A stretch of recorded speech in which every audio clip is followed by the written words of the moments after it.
Hi there, this is Eshu. I'm the abbot here at Zenwest Buddhist Society. This Living Zen-podcast is just one of the many resources we've created at Zenwest to make Zen practice and training more available and accessible to people all over the world. Instructional videos, printable resources, and much, much more are also available on our website at www.zenwest.ca. If you're a regular listener, I'd love to hear from you. So please drop me an email at office@zenwest.ca and let me know who you are, how you got started, and what brought you to Zen. Everything we make available in person and online at Zenwest is only possible because of the support of our members and associates, people like you. If the efforts of our community are making a difference in your life, I'd like to invite you to show your support and take part in making it happen by becoming an associate or member of the Zenwest Sangha. You can do this by clicking the Join Us tab on our website at www.zenwest.ca. Thank you for your support, and thanks for listening. Good evening.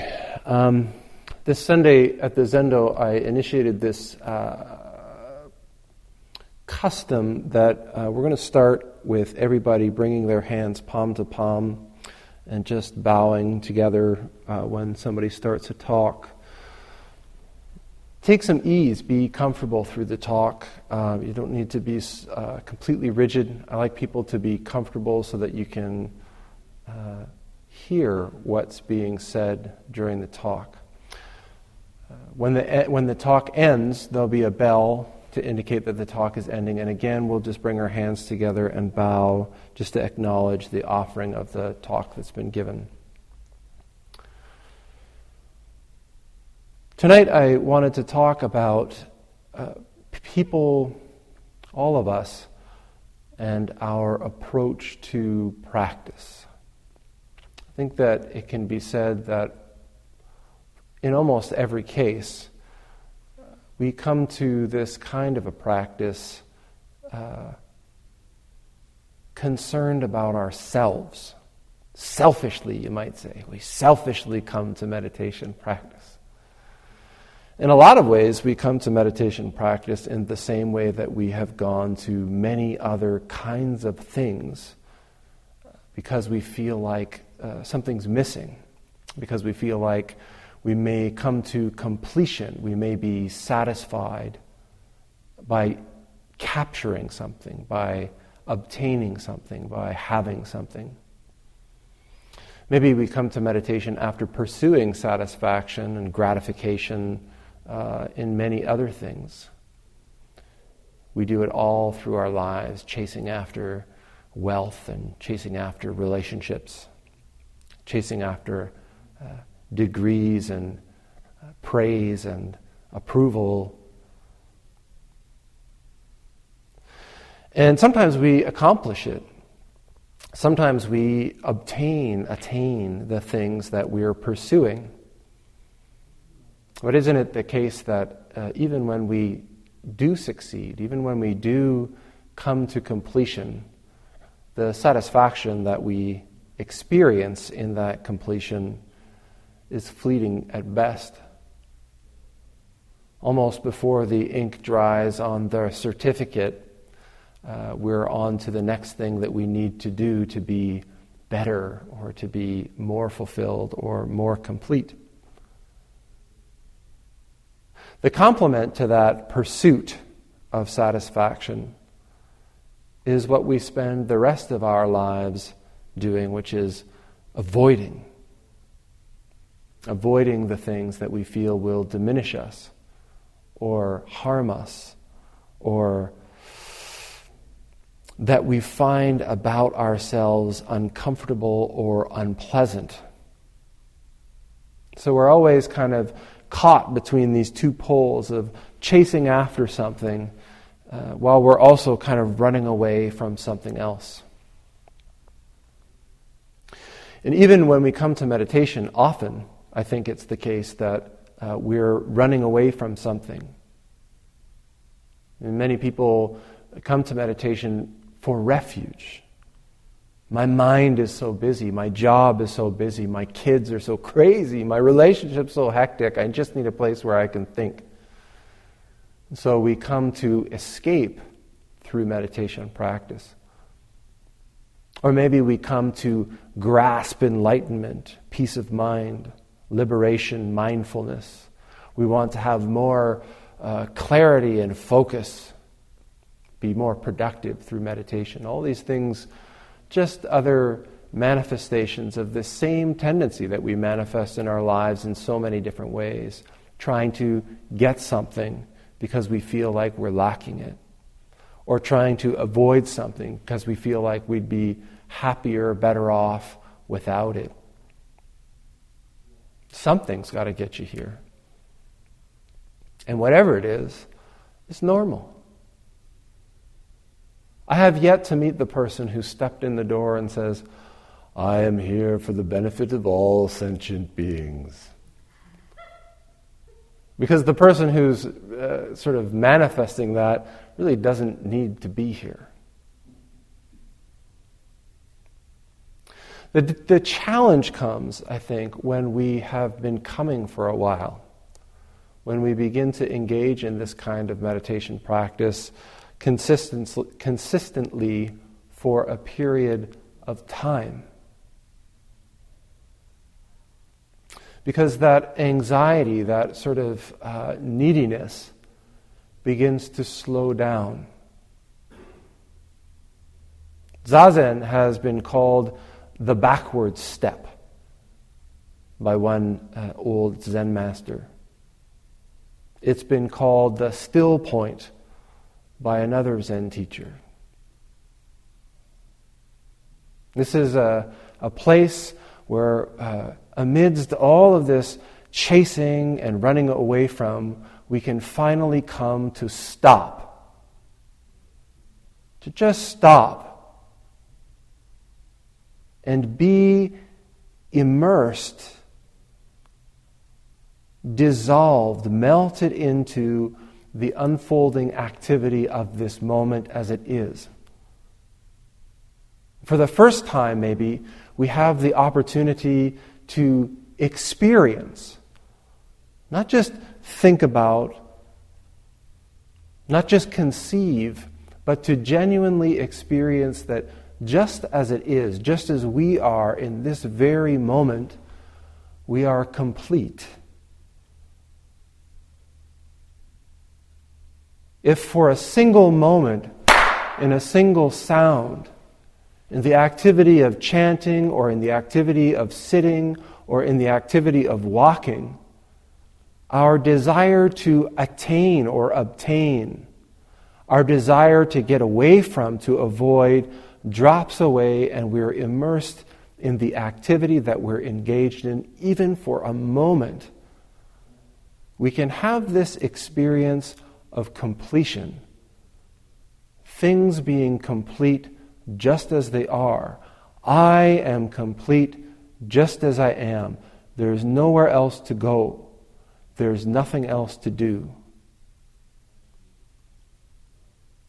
And for most of us, and certainly for me when I started in practice, a glimpse, just a tip of the tongue, kind of a taste of this experience was enough to say, what is that?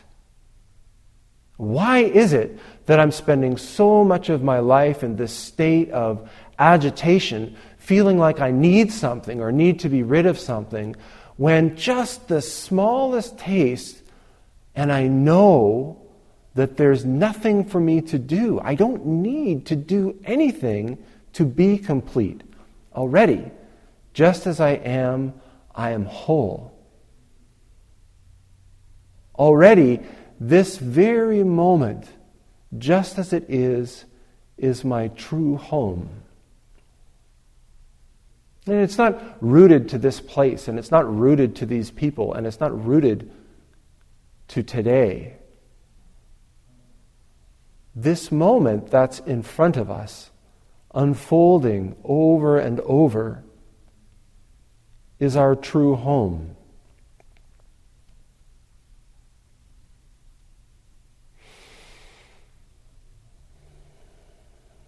as we continue to practice,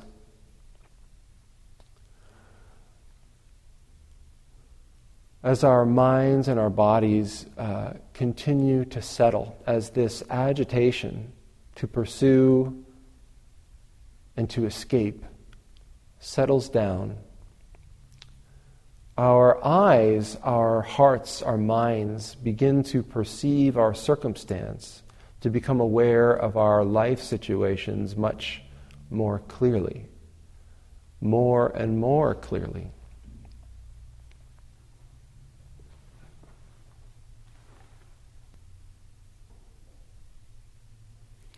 We begin to see for ourselves the difficulties, the suffering that we create for ourselves and for others by continuously engaging in this activity of chasing after and running away from.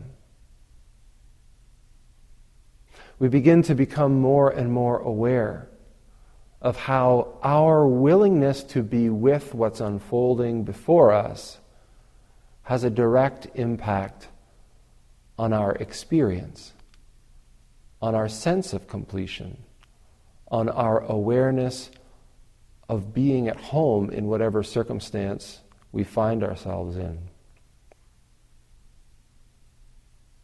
It's not as if the desire to run away disappears. It's not as if the feeling that we'd be better off if we just had ever disappears. Over and over again, these things will assert themselves in our lives and in our practice. To sit stably, both literally as well as metaphorically in our lives, the willingness to be with the challenges that arise in our lives is not easy. This is why in Buddhism we prescribe the 3 treasures. We recommend having support in order to make this practice viable. I think for everybody here tonight, we can say, geez, if I was sitting at home at this point, I would have already got up and checked what was on TV or watched a video on YouTube. Just having somebody sitting beside us, being willing to sit with us as we confront what is difficult to confront, makes it easier to do that. Makes it harder for us to run away or to pursue the next thing that we think will help us out. Having this kind of a form, this structure, is a support. It allows us and encourages us, sometimes even forces us, to sit still, to dig deep, and to confront those things that are difficult to confront. And in the traditional model, engaging in a relationship with a teacher is also of significant importance. We can do meditation on our own, but our cleverness, our deep ability to avoid what it is that is difficult to confront, is wily. Having a relationship with a teacher, building trust with a teacher,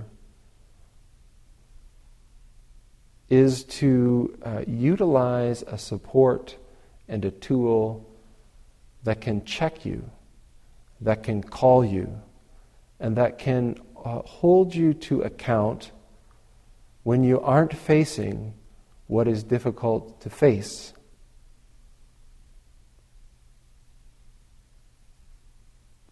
This practice, particularly Rinzai Zen practice, which is the tradition that we engage in here, it's not always fun. It's not always pleasant. It's not always warm and cuddly. It's a lot of work. There's an image that we bring out in October for the memorial ceremony of Fudo. He's a bodhisattva who is wreathed in flames. He's depicted as walking through the hell realms, liberating those who are in suffering. I'm always inspired and encouraged by that image because I feel like that is the experience, that's the vow of a Zen practitioner. When we have those things that arise in our lives and we want to run away from them, our response is to run away from them, is to avoid them and think, oh, if I could just get away from this, I would be happy. The response of a practitioner is to turn around and to confront it with stability, with wisdom, and with compassion. And it's terrifying work, difficult work, uncomfortable work. And it's work that's very difficult to do on our own.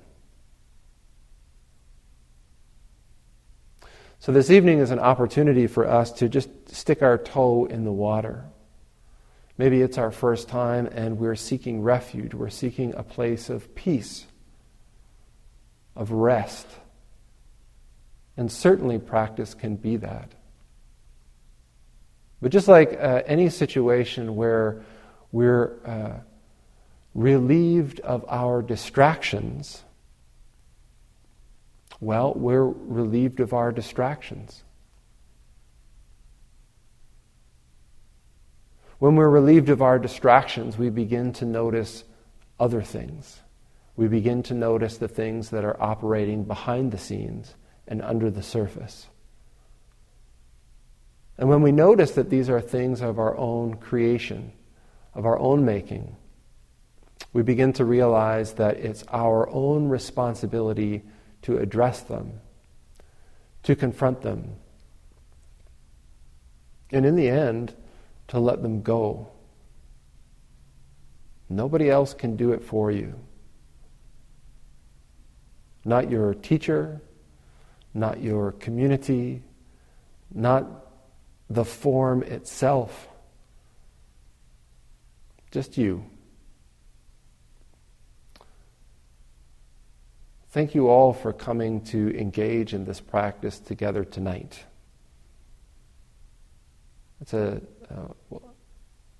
a wondrous and difficult thing, but there isn't anything else to do. Thanks for listening to the Living Zen podcast. If you follow Living Zen through iTunes, I would very much appreciate it if you would take a moment to let me know what you think about it by rating or reviewing the podcast, so that new listeners can also hear what you have to say. Thank you for your time and for your support.